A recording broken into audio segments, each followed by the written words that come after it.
How's it going, guys? It's Michael here, back with another video. It recently rained, so I hope the weather will be okay for this video. So this time I wanted to talk about why I left Japan. So, damn, that's a nice bird. Got some beautiful tropical looking birds here in Vietnam. But yeah, so why did I leave Japan? As you guys can probably see, the name of my channel is Korea in Japan. So the in Japan part, I named it that because at the time when I started the YouTube channel, I was an exchange student in Japan. So that's why I gave it that name. I was studying in Japan as an exchange student, and I was making videos. As you guys saw, I was documenting some of my experiences. And the video that I made about my dating experience was quite popular. It had over 50,000 views. So those were good times when I lived back in Japan. And that was almost 10 years ago now. Probably, I left in 2018, so I guess I left about 7 years ago. So why did I leave? Well, at the time when I was living there in Japan, obviously my videos were from when I was an exchange student, and also when I worked at a startup company. But after that company went bankrupt, I became an English teacher, and I started working at Eikaiwa, which, if you guys have heard this word before, it means it's like a language center or a training center, they call it in some places. Kind of a place where people go after school or on weekends to study English. Usually 1 to 4 students per class. So I became one of those Eikaiwa English teachers at the time. And at first I was teaching kids. And this was in Osaka, Japan. By the way, very cool city.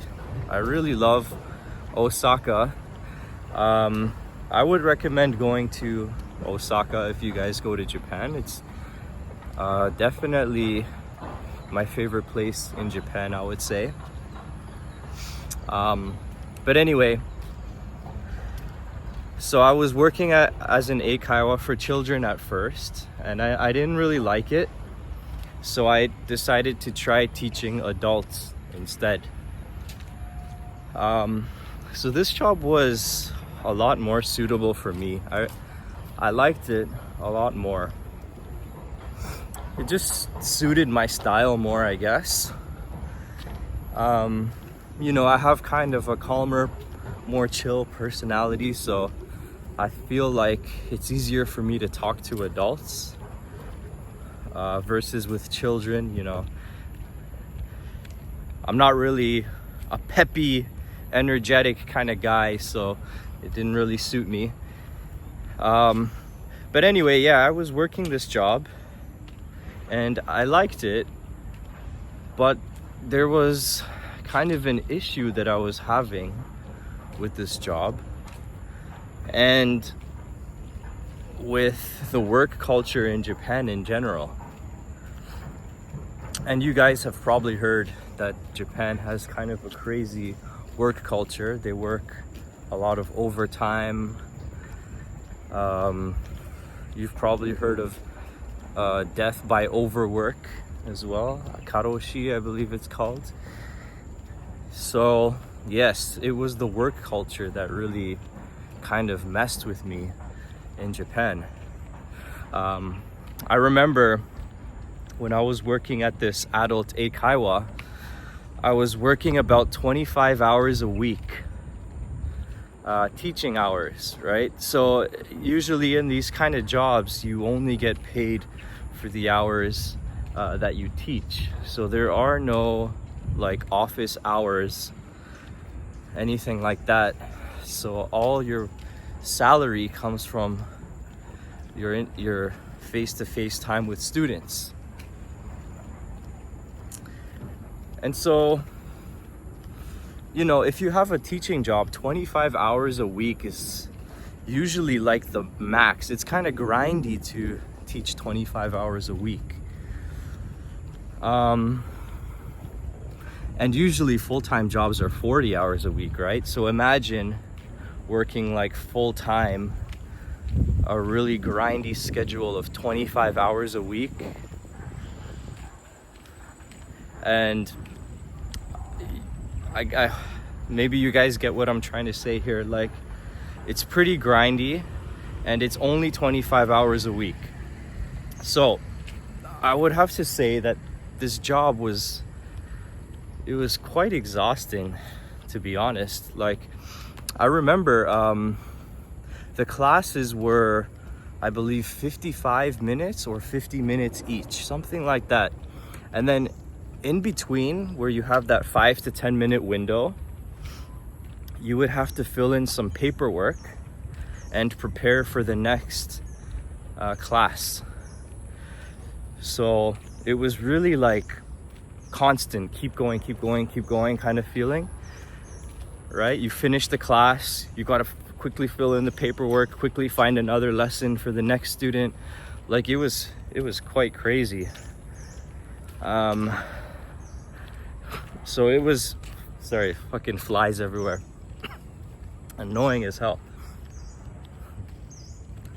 So yeah, it was constant. It was just constant movement.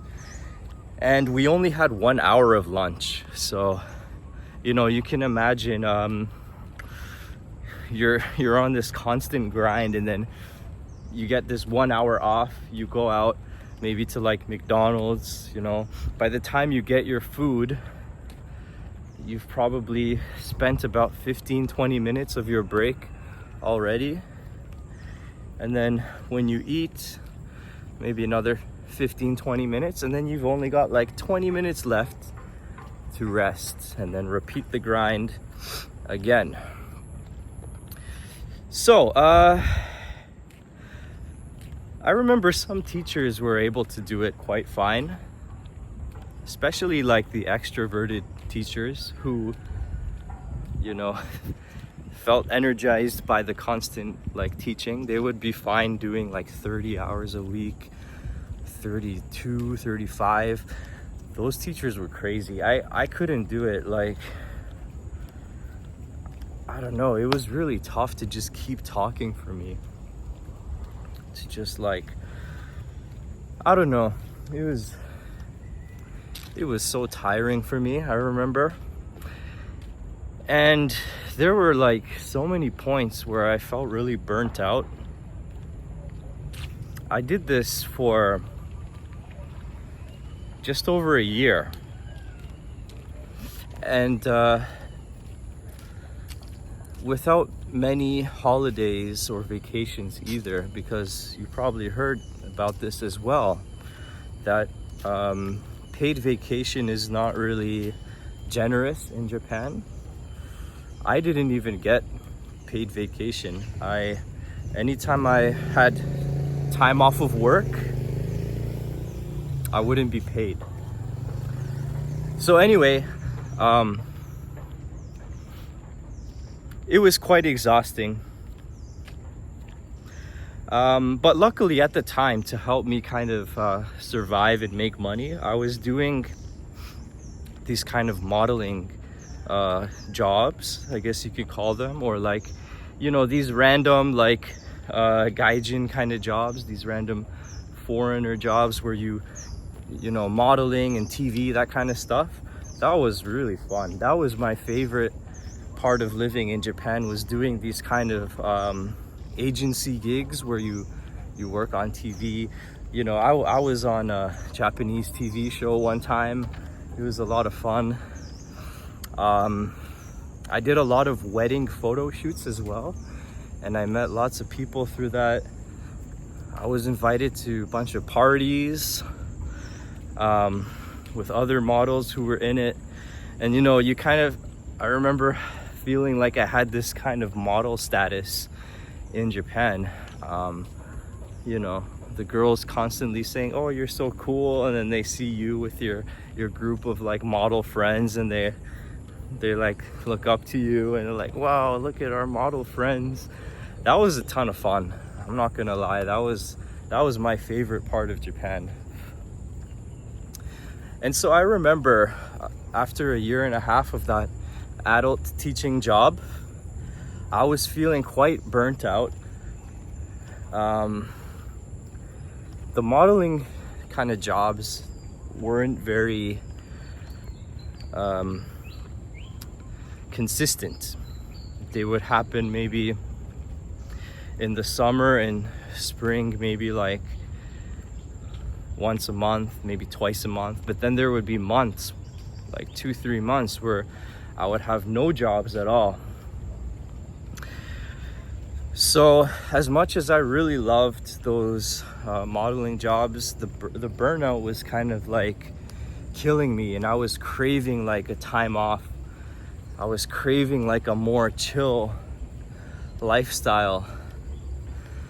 And so I remember I had this decision where I could either stay in Japan for another year to keep working in that company,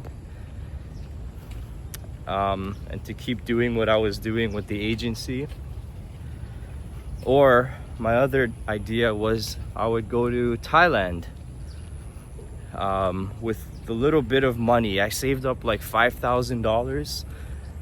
I don't know how I saved up that much, to be honest, with what I was making, but I saved up $5,000 and I was gonna go to Thailand and try and live there, find a way to live in Thailand.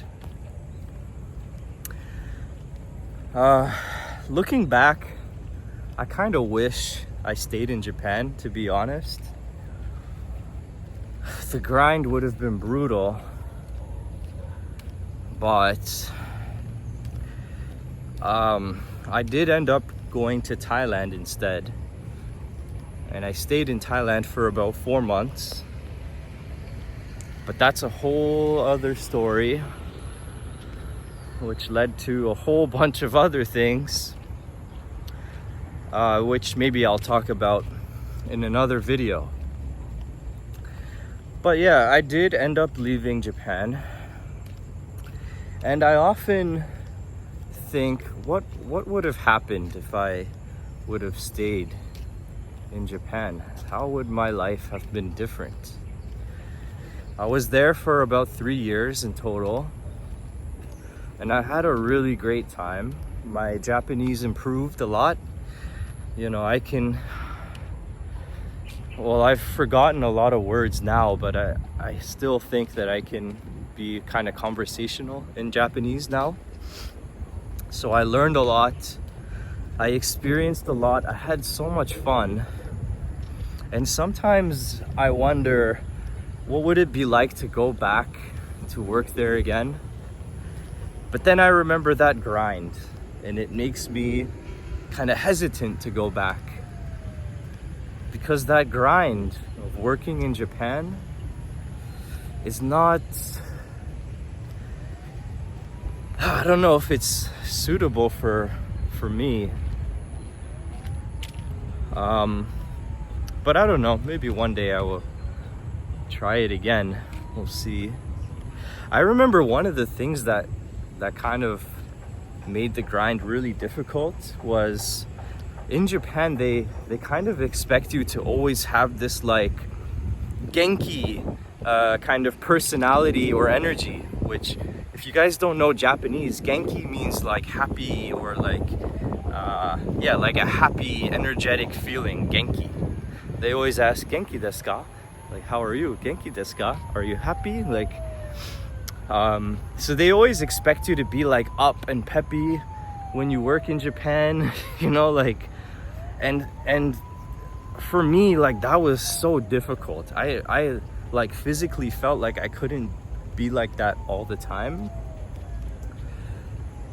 you know, like that constant grind kind of like put me in a state where I was used to talking to people all the time, but like to be Genki all the time. I remember every time I had a break, I was just so tired. I would just be by myself all the time. I wouldn't talk to anyone. You know, there were a lot of points in that time of my life where I just felt like I didn't want to talk to people because I was so tired all the time from, you know, constantly being Genki during work, that when I was off work, I would just be like not wanting to talk anymore.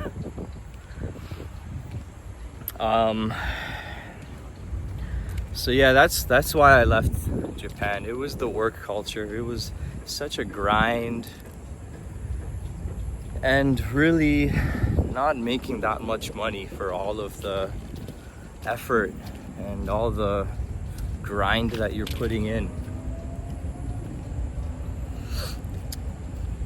But the lifestyle and the memories were really a lot of fun. I would say I made so many friends in Japan, had so many good times, had a lot of fun dating experiences. Yeah, it was a good time. It was a very good time. So would I go back? Maybe someday. I definitely don't know if I would do that grindy kind of schedule again, but I definitely think I would like to live there again if I either had a good opportunity, work, you know, career-wise, or if I had some other legit reason to live there, I probably would. So yeah, I think that's kind of wraps up my why I left Japan. Hope you guys enjoyed the video. If you did, please hit the like button, please subscribe, please comment. If you are an OG subscriber from those days of when I made Japan videos, please leave a comment. Tell me, what do you remember about my channel? Anyway, that's all for today. Thanks for watching, guys, and peace.